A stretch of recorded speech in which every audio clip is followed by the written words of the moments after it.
बढ़ेंगे खबरों की। जहां हिसार लोकसभा से कांग्रेस की टिकट लेकर पहली बार हिसार पहुंचे जयप्रकाश 10 घंटों के जबरदस्त रोड शो के बाद हिसार के कांग्रेस भवन पहुंचे। सड़कों पर मिले जन समर्थन से उत्साहित जयप्रकाश ने कहा कि मोदी की गारंटी पर अब जनता की गारंटी भारी पड़ेगी। हिसार में जयप्रकाश से खास बातचीत की total news associate editor doctor Mahesh Kumar ने।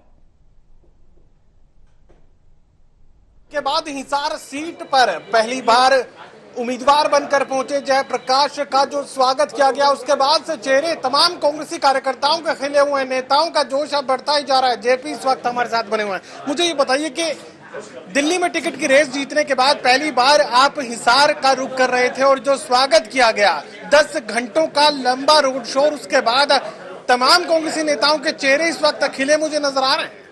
देखिए, कार्यकर्ताओं की इच्छा और आशाओं के अनुरूप टिकटों का वितरण हुआ है।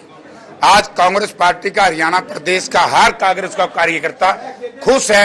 टिकट चाहे किसी को मिली किसी को ना मिली, लेकिन इस बात से खुश है कि टिकट मेरिट पे मिली। कांटे की टक्कर थी और ये टक्कर आपने जीत ली, और उसके बाद से जो आपके कार्यकर्ताओं का या कहें कि कांग्रेसी कार्यकर्ताओं का जोश अब उफान पर है। बहुत आगे माननीय मनोहर लाल जी को छठी का दूध याद आ गया। आज ये 10 घंटों के रोड शो का मैं जिक्र करूं तो ये स्वागत कार्यक्रम किस तरीके से सिलसिलेवार आगे बढ़ता चला गया? देखिए, ये तो हमारा एक फैसला था। जिस दिन ये 25 तारीख को रात को पार्टी ने फैसला किया, 26 तारीख को मैं मेरे साथियों से विचार विमर्श किया, तो उन्होंने कहा कि एक रोड शो निकाल लेते हैं, जिसमें सबसे पहले शुरू होता है नारनौंद विधानसभा क्षेत्र।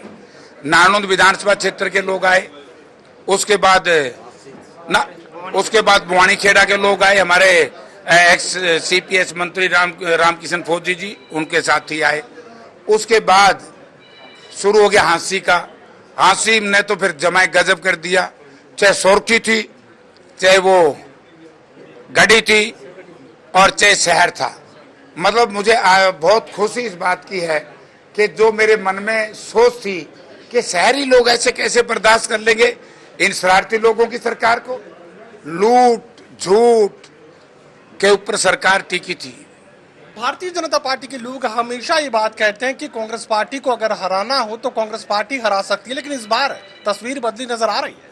पूरी 10 की 10 सीट जीतेंगे, 11वीं असेंबली जीतेंगे। ये जो हिसार सीट है, यहाँ पर जो मुकाबला इस वक्त नजर आ रहा है, चौटाला परिवार इंडियन नेशनल लोक दल, चौटाला परिवार जननायक जनता पार्टी और चौटाला परिवार भारतीय जनता पार्टी। ये तो लोग फैसला कर लेंगे, उनकी घर की लड़ाई और घर आगे हिल जाएंगे, वोट मने दे देगी जनता। कि चुनावी मुकाबले को अगर मैं समझने की कोशिश करूं तो भारतीय जनता पार्टी को लेकर ये कहा जाता है कि वहां पर संगठन बेहद मजबूत है और कांग्रेस पार्टी संगठन के लिहाज से, तैयारियों के लिहाज से मात खा सकती है। उनका संगठन ही नहीं है।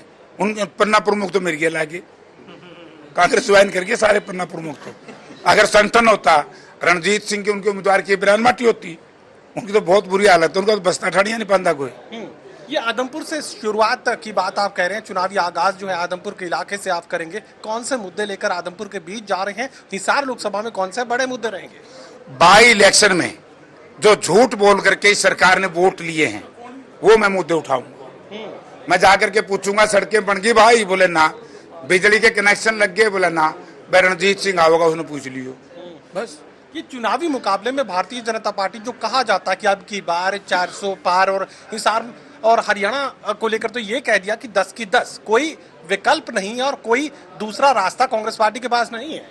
रात को उनका सोन वाला लावा है ना, एक मशीन सी लावा, न्यू बेरा पटक, कितनी हार्ट बीट थी, कितना ब्लड प्रेशर था, रणजीत कह लुभाए जो बेरा पैट जी का तड़के के आया है। भाई साहब, पूरा साउथ साफ, नॉर्थ हाफ और हरियाणा 0। आगाज तो बेहतरीन है, लेकिन अगर मोदी और अमित शाह हरियाणा में डेरा डालते तब नजर आएंगे तो उसके बाद क्या कुछ तस्वीर में परिवर्तन आ सकता है? हाँ, उनको तो सरसा भी आया था, शकल भी देखने को नहीं आए अमित शाह की। तो लोग मोदी जी की बात पे किसी ने विश्वास ही नहीं है।